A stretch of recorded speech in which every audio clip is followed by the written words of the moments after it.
الحمد لله حمدا كثيرا أولا وآخرا، والصلاة والسلام على حبيبه دائما وسرمدا. أما بعد فأعوذ بالله من الشيطان الرجيم. بسم الله الرحمن الرحيم. فكيف إذا جئنا من كل أمة بشهيد وجئنا بك على هؤلاء شهيدا يومئذ يود الذين كفروا وعصوا الرسول لو تسوى بهم الأرض ولا يكتمون الله حديثا. صدق الله العظيم. اللهم صل على محمد النبي الأمي وعلى آله وأصحابه وبارك وسلم. رب اشرح لي صدري ويسر لي أمري واحلل عقدة من لساني يفقهوا قولي. رب زدني علما. فكيف إذا جئنا من كل أمة بشهيد. سورہ نساء آیت نمبر 41 ہے. پھر یہ لوگ سوچ رکھیں کہ فَكَيْفَ إِذَا جِئْنَا، اس وقت ان کا کیا حال ہوگا جب ہم ہر امت میں سے ایک گواہ لے کر آئیں گے. وَجِئْنَا بِكَ عَلَى هَؤُلَاءِ شَهِيدًا، اور اے پیغمبر صلی اللہ علیہ وسلم ہم تم کو ان لوگوں کے خلاف گواہ کے طور پر پیش کریں گے. فَكَيْفَ، پس کیسے، اذا جئنا، جئتو جئنا جمع متکلم ماضی کا صیغہ ہے، جب ہم لے آئیں گے من کل امت، ہر امت میں سے، بشہید، ایک گواہ. شہید کا لفظ قرآن کریم میں تقریباً 4 معانی کے لیے آیا ہوا ہے. شہید کا ایک معنی وہ گواہ ہے، اور ایک عام جو معنی لیا جاتا ہے شہید کا، تو قرآن کریم میں تقریباً صرف ایک مقام ایسا ہے کہ جہاں شہید سے جو اردو کے اندر مستعمل معنی ہے، یعنی اللہ کے راستے میں قتل ہونا، وہ معنی مراد لیا گیا ہے. اور ایک معنی حاضر ہونا بھی ہے، اور شہید کے ایک معنی ہے مدد کرنا. قرآن کریم میں کئی مقامات پہ مدد کرنے کے معنی میں بھی یہ لفظ استعمال ہو چکا ہے. قُلْ لَئِنِ اجْتَمَعَتِ الْإِنسُ وَالْجِنُّ، پہلے پارے میں ہم پڑھ چکے ہیں. وَإِن كُنتُمْ فِي رَيْبٍ مِّمَّا نَزَّلْنَا عَلَىٰ عَبْدِنَا فَأْتُوا بِسُورَةٍ مِّن مِّثْلِهِ وَادْعُوا شُهَدَاءَكُمْ، وہاں شہید کی جمع کہ اپنے تمام مددگاروں کو ان کو پکارو. فرمایا فَكَيْفَ إِذَا جِئْنَا مِن كُلِّ أُمَّةٍ بِشَهِيدٍ، پھر یہ لوگ سوچ رکھیں کہ اس وقت ان کا کیا حال ہوگا جب ہم ہر امت میں سے ایک گواہ لے کر آئیں گے. اور نبی علیہ السلام سے اللہ سبحانہ وتعالی فرماتی ہیں وَجِئْنَا بِكَ عَلَىٰ هَؤُلَاءِ شَهِيدًا، اور ہم آپ کو بھی ان لوگوں پر گواہ بنا کر لائیں گے. یہاں ہؤلاء اس سے کیا مراد ہے؟ تو بعض حضرات وہ فرماتے ہیں کہ اس سے مراد انبیاء کرام ہیں، یعنی آپ صلی اللہ علیہ وسلم تمام انبیاء کرام کی جو تبلیغ ہے اس پر گواہ ہوں گے. دوسرا قول یہ ہے کہ ہؤلاء سے مراد کفار ہیں، نبی علیہ السلام کے دور کے جو کفار ہیں ان پر نبی علیہ السلام شہید ہوں گے، گواہ ہوں گے. اور تیسرا معنی اس کا یہ ہے کہ تمام لوگوں پر، نبی علیہ السلام کے دور سے لے کر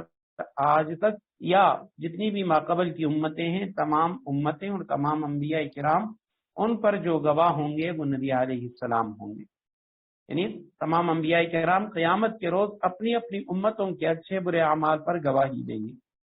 اور حضرت صلی اللہ علیہ وسلم کو اپنی امت کے لوگوں پر گواہ بنا کر پیش کیا جائے گا. یہ اس کا ایک معنی ہے.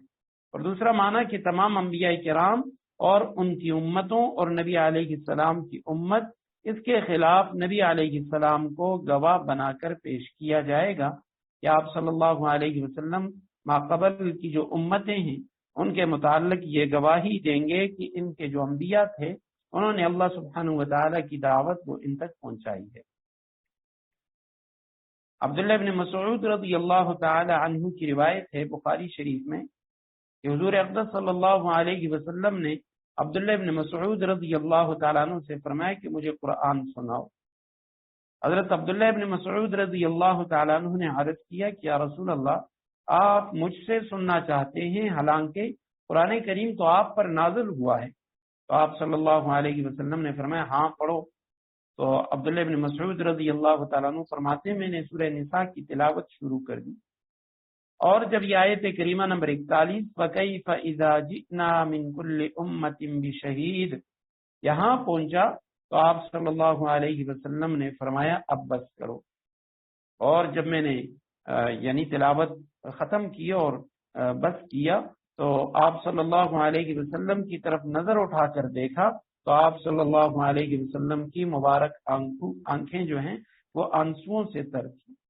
آپ صلی اللہ علیہ وسلم کی آنکھوں مبارک سے آنسو بہ رہے۔ تو اس کی وجہ علامہ قسطلانی رحمہ اللہ وہ لکھتے ہیں، اس کی وجہ یہ ہے کہ چونکہ جتنے بھی انبیاء کرام اور نبی علیہ السلام یہ کل قیامت کے دن جو امت کے خلاف گواہی دیں گے، کیونکہ یہاں پہ فرمایا جئنا بکا علی ہؤلاء، علی کا لفظ اکثر خلاف کے لیے آتا ہے،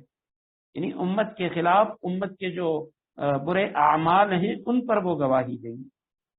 تو علامہ قسطلانی رحمہ اللہ وہ لکھتے ہیں کہ حضور اکرم صلی اللہ علیہ وسلم کو اس آیت سے آخرت کا منظر مستحضر ہو گیا، قیامت کا دن، اور اپنی امت کے جو کوتاہ عمل اور بے عمل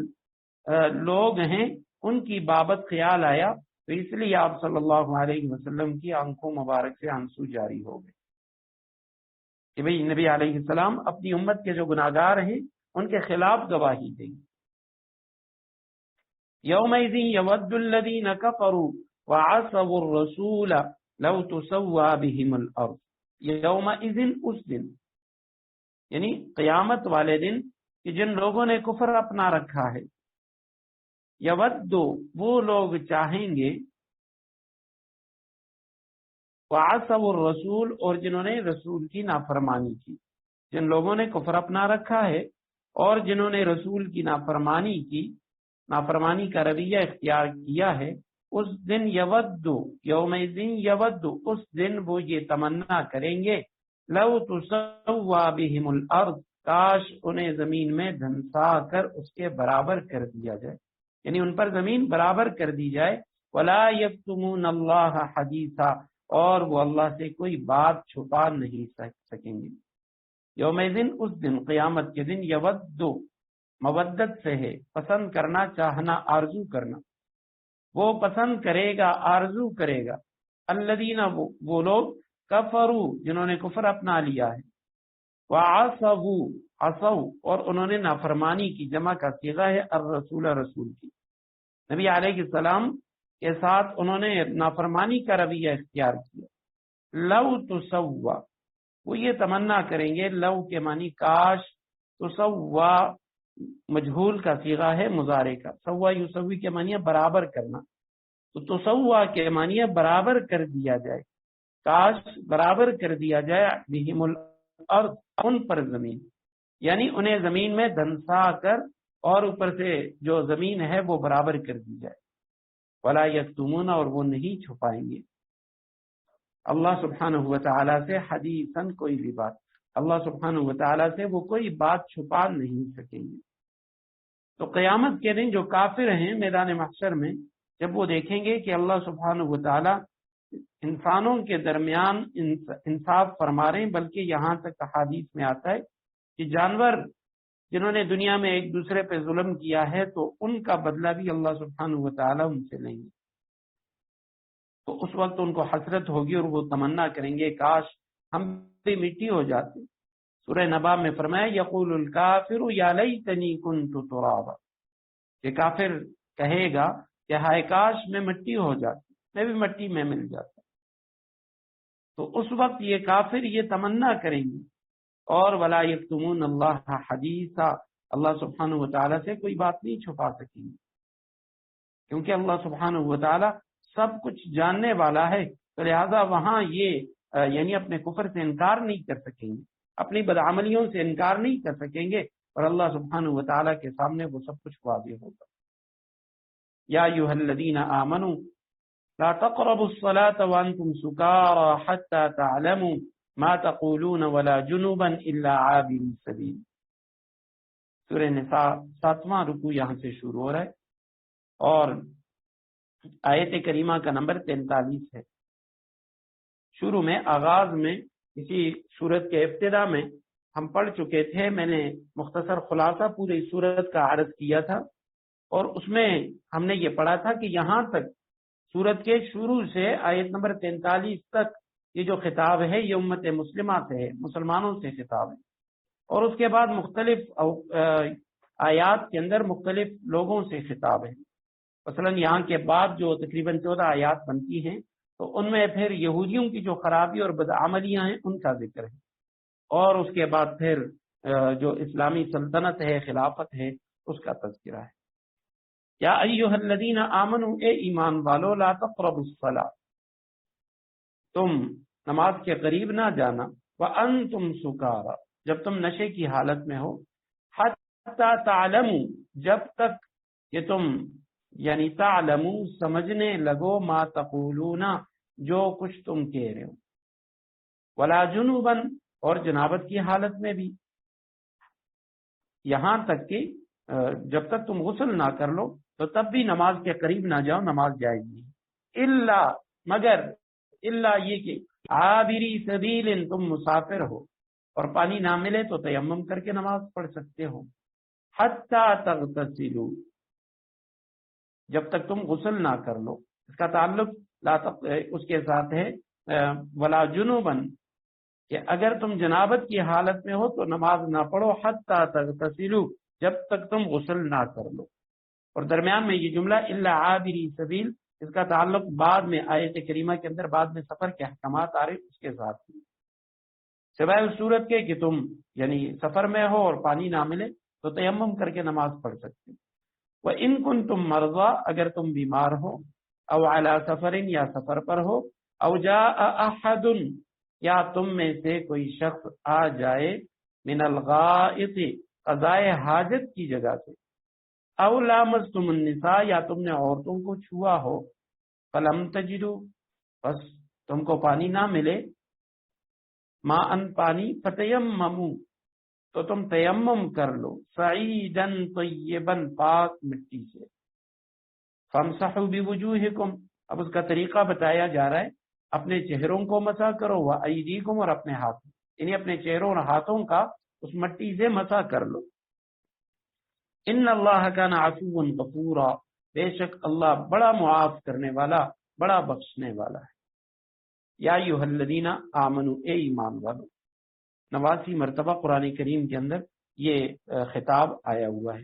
اور یا ایھا الذین آمنوا، اس سے صرف ایمان والے مراد نہیں ہوتے، اکثر جگہوں میں تو یہی ہے کہ ایمان والوں سے یہ خطاب ہوتا ہے، اور معنی بھی اس کا یہی ہے، مسلمانوں سے خطاب ہے، لیکن جو منافقین تھے مدینہ منورہ کے تو وہ بھی اسی کے ضمن میں آتے ہیں۔ بہت ساری جگہوں میں ہم پڑھیں گے، جیسے سورہ حجرات میں ہے، یا ایھا الذین آمنوا آمنوا، اے ایمان والو ایمان لے آؤ۔ تو ایسے کئی مواقع ہیں جہاں جو منافقین ہیں وہ بھی اسی خطاب کے نیچے داخل ہیں۔ تو اے ایمان والو، لا تقربوا، قرب سے ہے، تم قریب نہ جانا، الصلاۃ، نماز کے، تم نماز کے قریب نہ جانا۔ صلاۃ کا لفظ نماز کا جو ذکر ہے قرآن کریم میں 700 مرتبہ آیا ہے، اور لفظ صلاۃ یہ قرآن کریم میں 4 معانی کے لیے آتا ہے۔ پہلا معنی تو اس کا عام، جس طرح ہم اردو میں بھی کہتے ہیں صلاۃ، نماز کو کہا جاتا ہے، فرض نمازوں کے لیے آتا ہے۔ دوسرا معنی جو ہے وہ اس کا یہ نماز جنازہ کے لیے بھی صلاۃ کا لفظ آتا ہے۔ سورہ انفال کی آیت نمبر 85 میں ہے، وَلَا تُصَلِّ عَلَىٰ أَحَدٍ مِّنْهُمْ مَاتَ أَبَدًا، وہاں انشاءاللہ اس کی تشریح آئے گی۔ عبداللہ ابن ابی رئیس المنافقین، اس کے جنازے کے موقع پہ یہ آیت کریمہ نازل ہوئی کہ آپ ان کی نماز جنازہ نہ پڑھیں۔ اور تیسرے نمبر پہ اس کا جو معنی ہے وہ دعا ہے،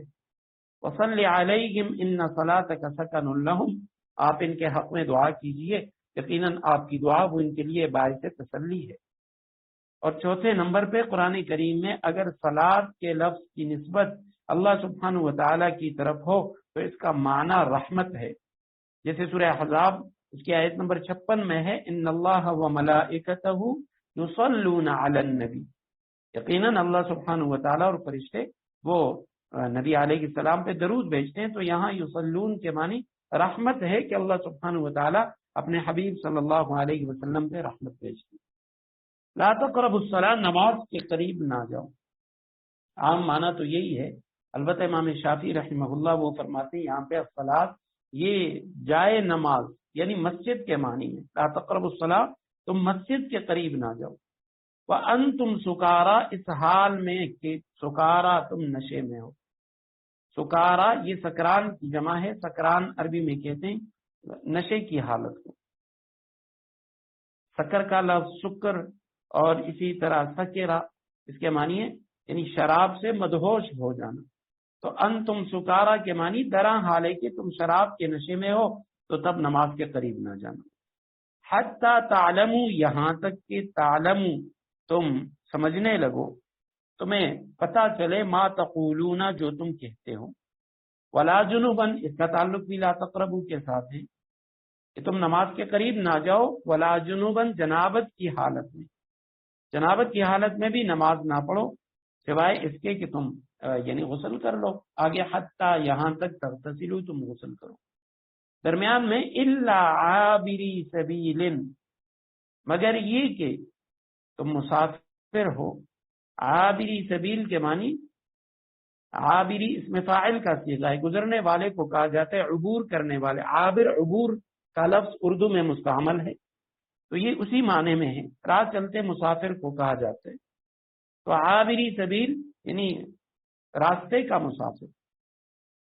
وَإِن كُنتُم مَرْضَىٰ، اور اگر تم بیمار ہو، مریض کی جمع مرضى. او علی سفر، یا تم سفر پہ ہو. او جاء، یا آ جائے تم میں سے، احد کوئی ایک، منکم تم میں سے، من الغائط، غائط اصل میں کہا جاتا ہے نشیبی وسیع میدان کو. تو اس سے مراد قضاء حاجت کا مقام ہے، کیونکہ عربوں کی عادت تھی وہ قضاء حاجت کے لیے نشیبی میدان میں جایا کرتے. اس لیے فرمائے کہ تم میں سے کوئی آ جائے قضاء حاجت کی جگہ سے، یعنی اس نے اپنی قضاء حاجت کر لی، حاجت پوری کرنے کے بعد وہ آیا، اس کا وضو ٹوٹ گیا. او لامستم، یا تم نے چھو لیا، لامستم النساء، النساء عورتیں، تم نے چھو لیا یعنی تم نے چھوا ہو عورتوں کو.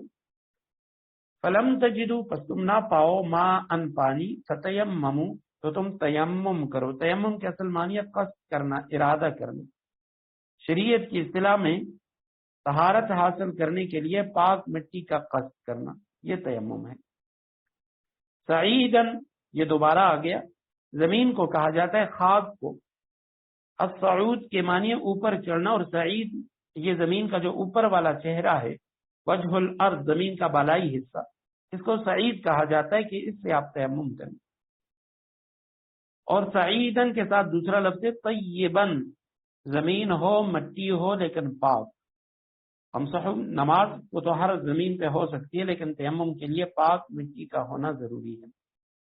فامسحوا، بس تم مسح کرو، امر کا صیغہ ہے جمع کا. بوجوہکم، وجہن کی جمع چہرے، کہ تم اپنے چہروں، و ایدیکم یدن کی جمع ہے اور اپنے ہاتھ، اپنے چہروں اور ہاتھوں کا اس مٹی سے مسح کر لو. ان اللہ کان عفوا غفورا، یقیناً اللہ سبحانہ و تعالی عفوا، عفو کے معنی معاف کرنے والا، بڑا معاف کرنے والا، اور غفورا، اللہ سبحانہ و تعالی بڑا بخشنے والا ہے. تو سب سے پہلے یہاں یہ جو آیت نمبر 43 ہے اس کا تعلق ماقبل کی آیات کے ساتھ ہے.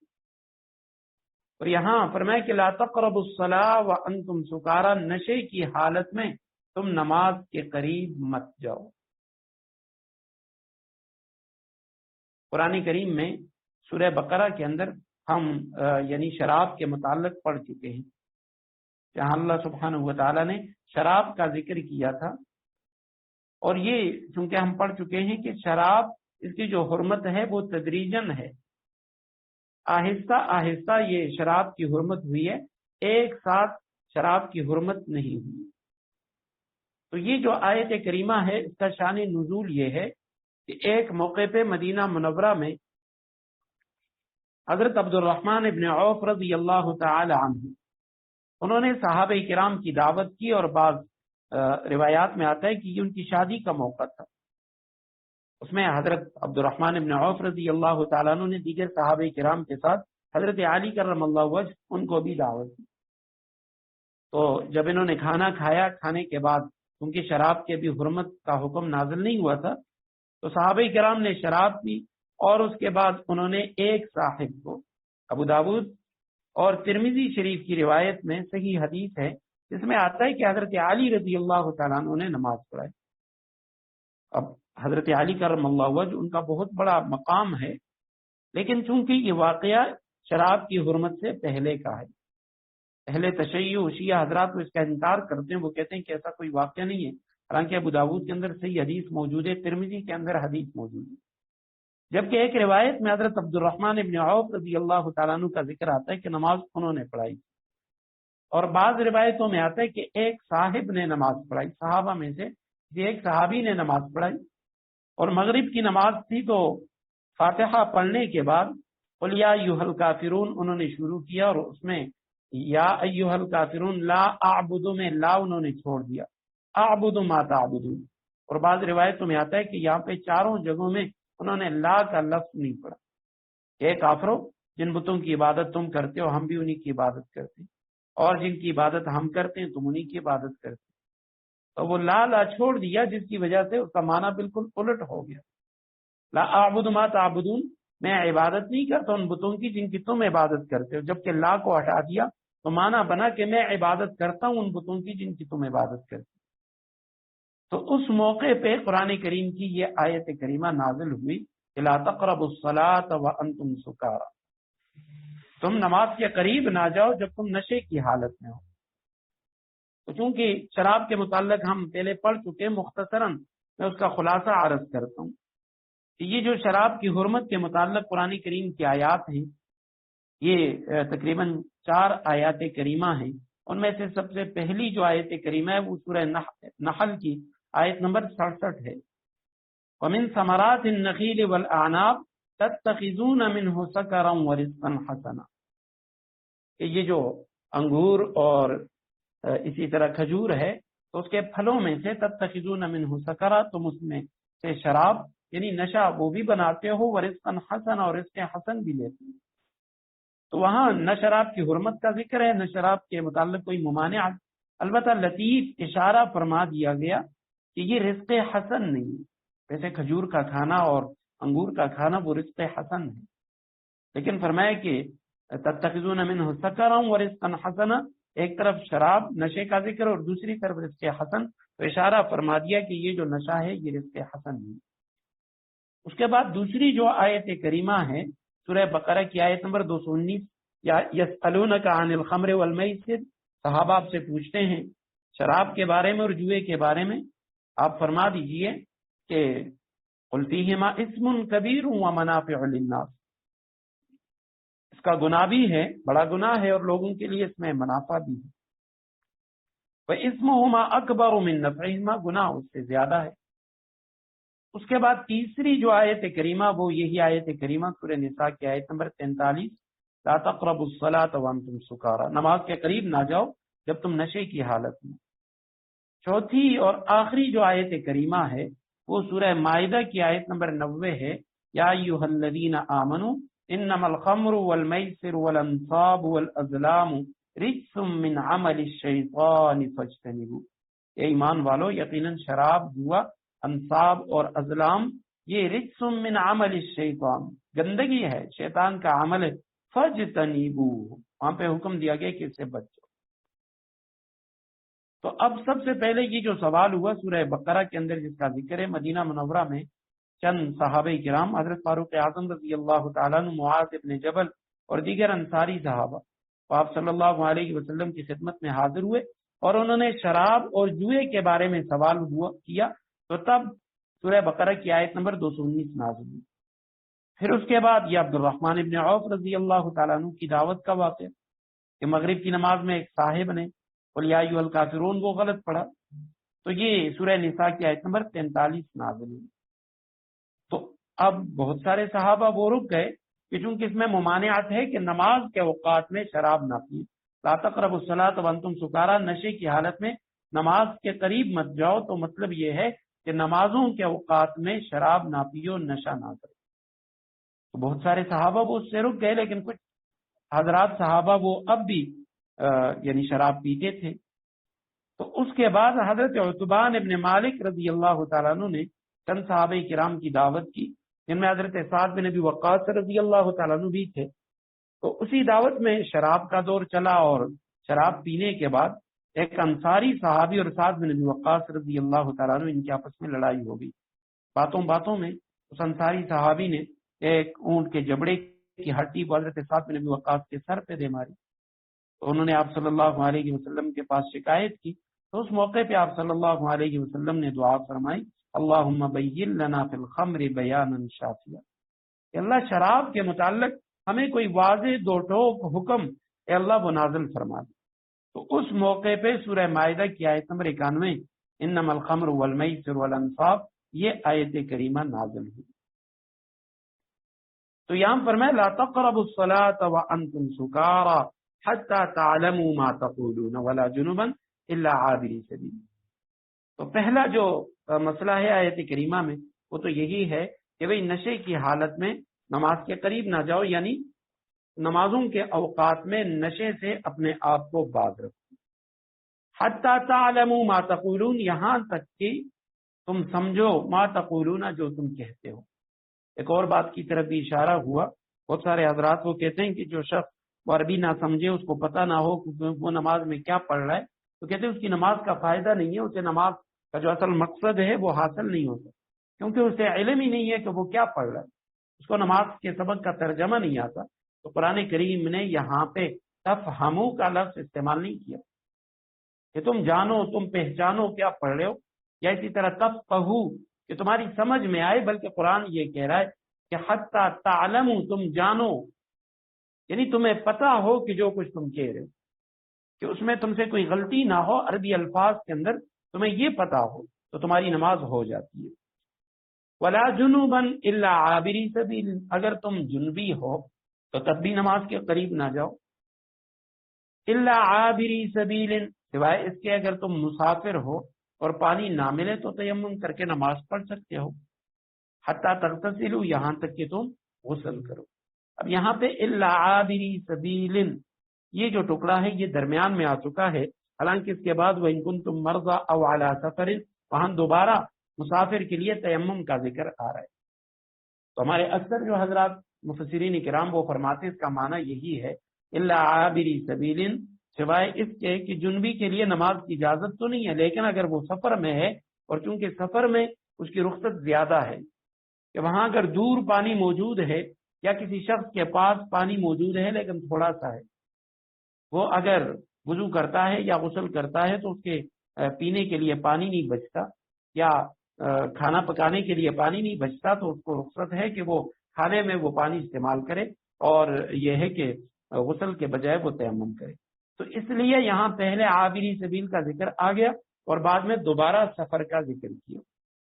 مسافر کا تذکرہ دوبارہ آ رہا ہے۔ جبکہ امام شافعی رحمہ اللہ انہوں نے جو اس کا معنی لیا ہے تو وہ فرماتے ہیں لا تقربوا الصلاۃ،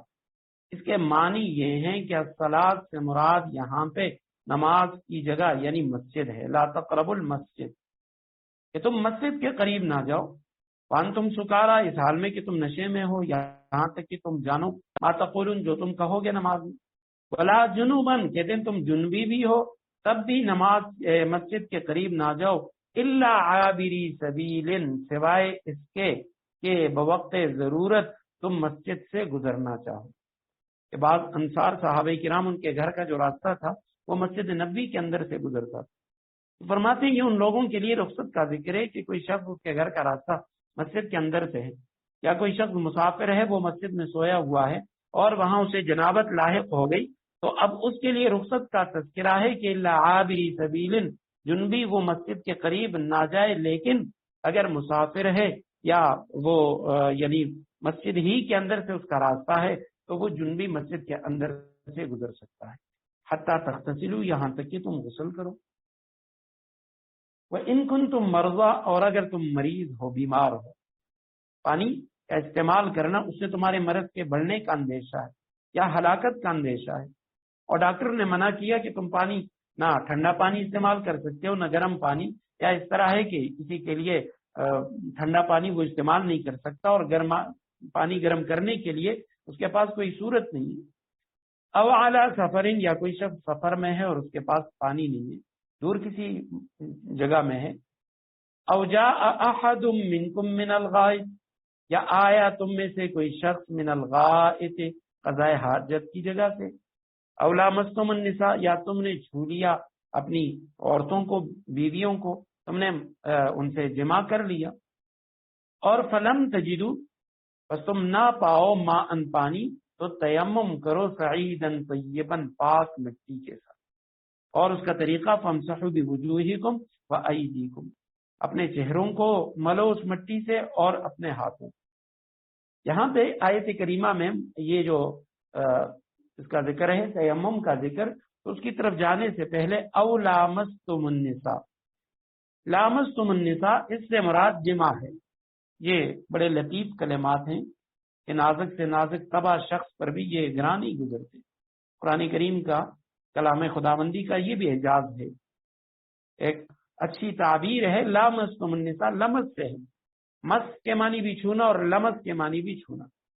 تو اب یہاں لمس سے مراد کیا ہے؟ حضرت علی، ابن عباس، ابو موسیٰ اشعری رضی اللہ تعالیٰ عنہ، دیگر کئی صحابہ کرام، وہ فرماتے ہیں اس سے مراد مباشرت ہے۔ عبداللہ ابن عباس رضی اللہ تعالیٰ عنہ اس کا معنی کرتے ہیں او جامعتم النساء، کہ تم عورتوں سے مباشرت کر لو، اور یہی امام ابو حنیفہ رحمہ اللہ ان کا مسلک ہے۔ وہ فرماتے ہیں کہ کسی شخص نے یعنی جمع کر لیا تو اب اس کے بعد اس کے پاس پانی نہیں ہے تو وہ تیمم کرے۔ امام شافعی رحمہ اللہ وہ حضرت عبداللہ ابن مسعود اور ابن عمر رضی اللہ تعالیٰ عنہ کی ایک روایت لیتے ہیں جنہوں نے اس کا معنی کیا۔ وہ فرماتے ہیں لمس سے مراد یہاں چھونا ہے، جو اس کا اصل معنی یہ اسی معنی پہ ہاتھ لگانے سے کا معنی۔ اور وہ فرماتے ہیں اگر کسی شخص نے اپنی گھر والی کے ساتھ ہاتھ لگا لیا تو اس سے بھی اس کا وضو ٹوٹ جائے گا، اور اب اگر اس کے پاس پانی نہیں ہے تو وہ تیمم کرے۔ امام شافعی رحمہ اللہ کے ہاں صرف یعنی گھر والی کے ساتھ ہاتھ لگانے سے وضو ٹوٹ جاتا ہے۔ امام مالک رحمہ اللہ وہ فرماتے ہیں کہ اگر کسی نے شہوانی جذبات کے ساتھ ہاتھ لگایا تو اس سے وضو ٹوٹ جائے گا، ویسے عام لمس کے ساتھ ہاتھ لگانے سے وضو نہیں ٹوٹتا، کیونکہ بہت سارے صحابہ کرام انہوں نے لامستم کا معنی بھی جمع کیا ہے، جو امام اعظم ابو حنیفہ رحمہ اللہ کا مسلک ہے۔ اور لامستم کا لفظ بھی یہ بتاتا ہے، یہ لامستم یہ باب مفاعلہ ہے۔ باب مفاعلہ اس کی یہ خاصیت ہوتی ہے، جیسے ہم نے مجادلہ کا لفظ پڑھا، آپس میں ایک دوسرے کے ساتھ لڑنا، اسی طرح کئی لفظ ہیں۔ اردو میں ہم مباشرت کا لفظ استعمال کرتے ہیں، تو یہ مباشرت عربی کے اندر یہ جانبین سے ہوتا ہے، دونوں طرف سے۔ تو لامستم مفاعلہ ہے، یعنی جانبین سے ہو، تو لمس چھونا وہ جانبین سے نہیں ہوتا، جبکہ جمع صحبت یہ جانبین سے ہے۔ تو اس لیے آیت کریمہ کا یہ جو ٹکڑا ہے یہ بھی حضرت علی رضی اللہ تعالیٰ عنہ، ابن عباس رضی اللہ تعالیٰ عنہ، امام اعظم ابو حنیفہ رحمہ اللہ ان کا جو مسلک ہے اسی پہ دار۔ اسی آیت کریمہ کے ضمن میں چونکہ تیمم کا ذکر ہے تو تیمم کے حوالے سے جو چند ضروری باتیں ہیں وہ میں عرض کرتا ہوں کہ بھئی یہ تیمم کی مشروعیت کب ہوئی، اور اسی طرح جو یعنی تیمم ہے اس کے لیے جو ضروری شرائط ہیں وہ کیا کیا ہیں۔ تو تیمم کی جو مشروعیت ہے اس کے پیچھے جو ہے حضرت عائشہ رضی اللہ تعالیٰ عنہ کا ایک واقعہ ہے۔ نبی علیہ الصلوۃ والسلام غزوہ بنو مصطلق کے موقع پہ آپ صلی اللہ علیہ وسلم صحابہ کرام کو لے کے اس غزوے میں نکلے، اور واپسی کے موقع پر حضرت عائشہ رضی اللہ تعالیٰ عنہ کا ایک ہار وہ گم ہو گیا۔ تو جب ہار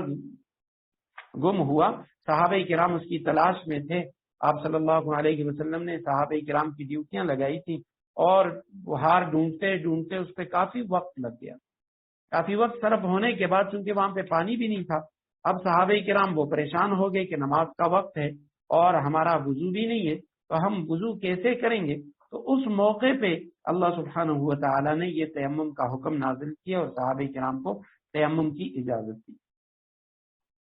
حضرت اسید ابن جبیر رضی اللہ تعالی عنہ وہ فرمانے لگے حضرت صدیق اکبر رضی اللہ تعالی عنہ سے کہ یہ ابو بکر صدیق کا جو خاندان ہے یہ ان کی پہلی برکت نہیں ہے، یعنی ان کی کئی برکات ہیں اور ان کی وجہ سے اللہ سبحانہ و تعالی نے ہمیں کئی آسانیاں عطا فرمائی ہیں۔ یہ ان کی پہلی برکت نہیں ہے بلکہ یہ بھی ان کی برکات میں سے ایک برکت ہے کہ اللہ سبحانہ و تعالی نے ہمارے لیے یہ آسانی فرما دی کہ جہاں پہ پانی نہ ہو تو ہم مٹی کے ساتھ تیمم کر لیں، اور یہ وضو اور غسل کے قائم مقام ہے۔ دوسری بات یہ ہے کہ جس طرح وضو کے لیے تیمم کیا جاتا ہے اسی طرح غسل کے لیے بھی تیمم کیا جاتا ہے، اور وضو اور غسل کے تیمم میں کوئی فرق نہیں ہے۔ وضو اور غسل کے تیمم میں کچھ فرق نہیں ہے، جس طرح اس کے اندر دو ضربیں ہیں اسی طرح اس کے اندر غسل والا جو تیمم ہے اس کے اندر بھی دو ضربیں ہیں۔ پہلی ضرب لگائے گا، اور ہاں غسل کے اندر نیت جو ہے یہ لازمی ہے، نیت شرط ہے۔ بغیر نیت کے اگر کوئی شخص تیمم کرے گا، مٹی میں لوٹ پوٹ ہوگا تو اس سے اس کی جو پاکی ہے وہ حاصل نہیں ہوگی، کیونکہ یہ یعنی اصل نہیں ہے۔ پانی کے ساتھ طہارت حاصل کرنا وہ اصل ہے۔ بغیر نیت کے کوئی شخص غسل کر لے یا وضو کر لے تو اس کا جو غسل یا وضو وہ ہو جاتا ہے، لیکن تیمم کے لیے ضروری ہے کہ وہ پہلے پاکی کی نیت کرے گا، اور اس کے لیے کچھ عربی الفاظ وہ ضروری نہیں ہے، بس دل میں یہ نیت کر لے کہ میں پاکی کے لیے پاک ہونے کے لیے میں یہ تیمم کرتا ہوں۔ تو نیت ضروری ہے، اور دوسری چیز وہ دو ضربیں ہیں۔ پہلی ضرب وہ لگائے گا اور وہ یعنی یہ ہے کہ اپنے ہاتھوں کو زمین پہ مارنے کے بعد آگے کی طرف لے جائے، پیچھے لے آئے، پھر ان کو جھاڑ دے اور پورے چہرے کو اس کے ساتھ مسح کر لے، اور اس کے بعد دوسرا جو ضرب ہوگا وہ دونوں ہاتھوں کے لیے ہوگا کہ پہلے دائیں ہاتھ اس کو مٹی کے ساتھ مسح کرے اور پھر بائیں ہاتھ کا مسح کرے۔ تو جو تیمم کی صحت کے لیے شرائط ہیں ان میں پہلی شرط وہ نیت ہے، اور دوسری جو شرط ہے وہ یہ ہے کہ پانی کی دوری ہو۔ 1 میل اس سے پانی دور ہے، 1 میل جو ہے یہ تقریباً 1 کلومیٹر اور 610 میٹر بنتا ہے۔ اور یا یہ ہے کہ پانی تو ہے لیکن ہلاکت کا خطرہ ہے، پانی اگر استعمال کرے گا مرض بڑھ جائے گا، یا پیاس سے مر جائے گا، یا اس کے پاس کوئی کنواں وغیرہ ہے لیکن پانی نکالنے کا کوئی آلہ نہیں ہے۔ تیسری شرط جو ہے وہ یہ ہے کہ زمین کے اوپر وہ مسح کرے گا۔ تیمم وہ جنس ارض، مٹی پر یا مٹی کی جنس سے کوئی چیز ہوگی۔ مٹی کی جنس علماء نے لکھی ہے وہ چیز کہ جو آگ کے اندر نہ جلے اور نہ وہ پگھلے۔ اب جس طرح پتھر ہے، چونا ہے، ریت ہے، تو ان چیزوں کے اوپر مسح کرنا جائز ہے۔ لکڑی کے اوپر، کاغذ کے اوپر، کپڑے کے اوپر، ان چیزوں کے اوپر مسح کرنا یہ درست نہیں ہے۔ ہاں اگر ان کے اوپر گرد و غبار ہو پھر ان کے اوپر مسح کی۔ اور چوتھی جو شرط ہے وہ یہ ہے کہ اس کے ساتھ وہ چہرے اور دونوں ہاتھوں کا وہ مسح کرے، اور ہاتھ جو ہیں اس کے ساتھ بھی پورے ہاتھ کے ساتھ یا ہاتھ کے اکثر حصے کے ساتھ مسح کرے۔ اگر صرف چند انگلیوں کے ساتھ یا 2 انگلیوں کے ساتھ مسح کرے گا تو اس کا مسح ٹھیک نہیں ہوگا۔ اور اسی طرح یہ جو مسح کرے گا یہ ہاتھ کے باطنی طرف سے، اندر والے طرف سے، ہتھیلی کی جانب سے۔ اور 7ویں شرط وہ یہ ہے کہ چہرے کے اوپر، ہاتھوں کے اوپر کوئی ایسی چیز حائل نہ ہو کہ جس سے وہ جو اس کے ہاتھ ہیں تو وہ مٹی ہے وہ اس کے چہرے یا ہاتھوں تک نہ پہنچے۔ کوئی موم لگا ہوا ہے، کوئی اور اس طرح کی چیز ہے، اس کا ہٹانا ضروری ہے۔ اور 8ویں شرط یہ ہے کہ تیمم سے کوئی مانی چیز نہ ہو، یعنی حیض و نفاس کی حالت میں کوئی عورت ہے تو وہ اگر تیمم کرے گی تو اس کو تیمم کا کوئی فائدہ نہیں، وہ ناپاک ہی رہے گی۔ تو یہ تیمم کے متعلق کہ سن 4 ہجری میں غزوہ مریثہ، جس کو غزوہ بنی مصطلق بھی کہا جاتا ہے، اس موقع پر ذوالحلیفہ میں حضرت عائشہ رضی اللہ تعالیٰ عنہ کا ہار گم ہو گیا تھا، اور اسید ابن حضیر رضی اللہ تعالیٰ عنہ ہار کو ڈھونڈنے والے تھے۔ تو یہ واقعہ پیش آیا جب صحابہ کرام ان کے پاس پانی نہیں تھا، اور پھر اللہ سبحانہ و تعالیٰ نے یہ آیتیں نازل فرمائی۔ اور آپ صلی اللہ علیہ وسلم کی حدیث بھی ہے، آپ صلی اللہ علیہ وسلم نے فرمایا فضلنا علی الناس بالثلاث، اللہ سبحانہ و تعالیٰ نے تمام امتوں میں سے ہمیں 3 چیزوں میں فضیلت عطا کی ہے۔ ایک تو یہ کہ جعلت صفوفنا کصفوف الملائکہ، ہماری صفوں کو اللہ سبحانہ و تعالیٰ نے ملائکہ کی صفوں کی طرف بنایا، اور ہمارے لیے پوری کی پوری زمین کو مسجد بنا دی، جہاں ہم نماز پڑھنا چاہیں پڑھ سکتے ہیں۔ اور تیسری چیز یہ کہ زمین کی جو مٹی ہے اللہ سبحانہ و تعالیٰ نے اس کو ہمارے لیے پاکی کا ذریعہ بنایا جب ہمیں پانی نہ ملے۔ مسلم شریف کی روایت ہے، حضرت ابو حذیفہ رضی اللہ تعالیٰ عنہ اس کے راوی ہیں۔ تو یہ تیمم کے متعلق چند باتیں تھیں۔ اب یہاں سے اگلی جو یہ 14 آیات ہیں، تو ان میں یہودیوں کی جو خرابیاں ہیں ان خرابیوں کا ذکر ہے۔ الم تر الی الذین اوتوا نصیبا من الکتاب یشترون الضلالۃ ویریدون ان تضلوا السبیل۔ الم تر الی الذین اوتوا نصیبا من الکتاب، کیا تم نے ان لوگوں کو نہیں دیکھا جن لوگوں کو کتاب یعنی تورات کے علم میں سے ایک حصہ دیا گیا تھا؟ یشترون الضلالہ، وہ کس طرح گمراہی مول لے رہی، ویریدون ان تضلوا السبیل، اور چاہتے ہیں کہ تم بھی راستے سے بھٹک جاؤ۔ الم ترى یہ خطاب ہے، پہلے اس پہ ہم گفتگو کر چکے ہیں کہ کیا آپ نے نہیں دیکھا، یعنی ان لوگوں پہ آپ کو تعجب نہیں ہو رہا، حیرت نہیں ہو رہی کہ یہ کیسے عجیب لوگ ہیں؟ اوتو، یہ دیا گیا ان کو نصیبا من الکتاب، کتاب کا ایک حصہ۔ ایک تو یہ کہ قرآن کریم میں جہاں کہیں اہل کتاب کے لیے معروف کے صیغے آتے ہیں تو اس سے مراد ان کے جو نیک صالح لوگ ہیں وہ مراد ہوتے ہیں۔ جہاں اوتو مجہول کا صیغہ آتا ہے تو وہ لوگ جو نافرمان ہیں، ماننے والے نہیں، یہاں بھی انہی کا ذکر ہے، اوتو نصیبا من الکتاب، جن کو کتاب کا ایک حصہ دیا گیا۔ کتاب سے مراد قرآن کریم ہے۔ اب قرآن کریم تمام کتابوں کا جامع ہے، تمام آسمانی کتابیں، اور تورات بھی اس کا ایک حصہ ہے۔ تو اوتو نصیبا من الکتاب، جن کو کتاب کا کچھ حصہ یعنی ان کی جو کتاب ہے تورات وہ دی گئی۔ یشترون الضلال، تو یہ الم ترى کا جو آگے اس کے ساتھ ملتا جملہ وہ یہ ہے کہ کیا تم نے ان لوگوں کو نہیں دیکھا، تمہیں ان لوگوں پہ تعجب نہیں ہو رہا، وہ کس طرح گمراہی مول لے رہے ہیں جبکہ ان کو کتاب کا حصہ دیا گیا۔ تو وہ یریدون، اور وہ چاہتے ہیں، ان تضلوا السبیل، کہ تم بھی راستے سے بھٹک جاؤ، تم بھی گمراہ ہو جاؤ۔ واللہ اعلم باعدائکم، اللہ تمہارے دشمنوں کو خوب جانتا ہے۔ وکفی باللہ ولیا وکفی باللہ نصیرا، اور رکھوالا بننے کے لیے بھی اللہ کافی ہے، مددگار بننے کے لیے بھی اللہ کافی ہے۔ واللہ اعلم، اللہ خوب جانتا ہے۔ اس میں تفضیل کا صیغہ ہے، باعدائکم، عدو کی جمع اعداء، عدو دشمن کو کہتی ہے۔ وکفی باللہ ولیا، کافی ہے اللہ ولیا دوست، وکفی باللہ نصیرا، اور کافی ہے مددگار۔ جیسے عام طور پہ اردو میں ہم یہ ولی، دوست، نصیر، ان سب کے ایک معنی لیتے ہیں، لیکن قرآن کریم کے اندر یہی جو لفظ ہے یعنی مددگار یا ولی، ولایت سے محافظ، دوست، رفیق، تو قرآن کریم میں اس کے لیے 7 الفاظ آئے ہوئے ہیں،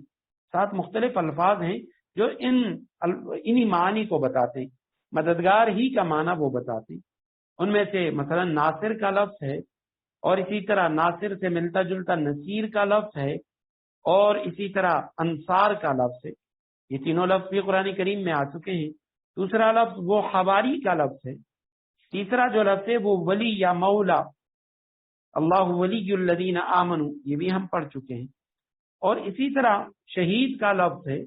جو ابھی ہم نے پڑھ لیا، وجئنا بک علی ہؤلاء شہیدا، بتا چکا ہوں کہ اس کے ایک معنی مددگار بھی ہے۔ ظہیر کا لفظ بھی ہے، قل لئن اجتمعت الانس والجن علی ان یأتوا بمثل هذا القرآن لا یأتون بمثله ولو كان بعضهم لبعض ظہیرا۔ اسی طرح فلا تکونن ظہیرا للکافرین، تم ہرگز کافروں کے مددگار نہ ہوگے۔ اور وزیر کا لفظ بھی ہے، وجعل لی وزیرا من اہلی، حضرت موسیٰ علیہ السلام کی دعا۔ اور عضد کا لفظ بھی ہے، وما كنت متخذ المضلین عضدا، میں ایسا نہ تھا کہ گمراہ کرنے والوں کو مددگار بناتا۔ تو یہ 7 الفاظ ہیں مددگار کے معنی میں، لیکن ناصر اور نصیر کے معنی ہوتے ہیں کہ ظلم اور زیادتی کے وقت مدد کرنے والا، کسی پہ زیادتی ہو رہی ہے، جو شخص اس وقت اس کی مدد کرے گا اس کو نصیر کہتے ہیں۔ حواری، انبیاء کے جو مددگار ہوتے ہیں اس کا خاص ٹولہ، اس کو حواری، جیسے حضرت عیسیٰ علیہ السلام کے حواریین کے لیے یہ لفظ آ چکا ہے، قال الحواریون نحن انصار اللہ۔ اور تیسرا جو لفظ ہے ولی اور مولا، حمایتی، قریبی دوست، مددگار، حراستی، جیسے ہم نے پڑھ لیا، وَلِكُلٍّ جَعَلْنَا مَوَالِيَ مِمَّا تَرَكَ الْوَالِدَانِ، شہید یعنی موقع پہ حاضر گواہ، اور ظہیر ایسا مددگار کہ جس پر تکیہ کیا جا سکے، پشت پناہ۔ وزیر کہا جاتا ہے کہ کام کی زیادتی میں ہاتھ بٹانے والا، جیسے موسیٰ علیہ السلام نے فرمایا اللہ آپ مجھے رسول بنا رہے ہیں تو ہارون کو میرا وزیر بنا دیں،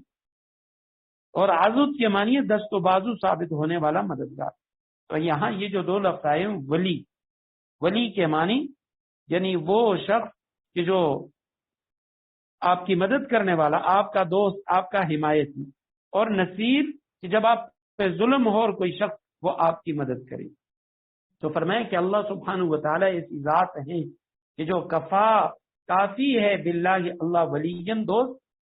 اور کافی ہے نصیرن کہ جس وقت تم پریشانی میں ہوگے قیامت کے دن تو اس وقت تمہاری مدد کرنے والا نصیر وہ کافی ہے۔ من الذین ہادوا یحرفون الکلم عن مواضعہ، یہودیوں میں سے کچھ وہ ہیں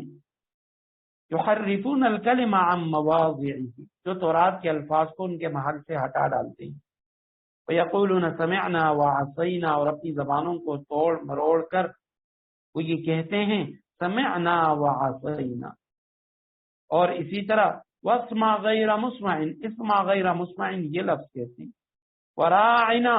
لیم بألسنتہم، اور اپنی زبانوں کو توڑ مروڑ کر وہ کہتے ہیں راعنا کا لفظ، راعنا کا لفظ ادا کرتی،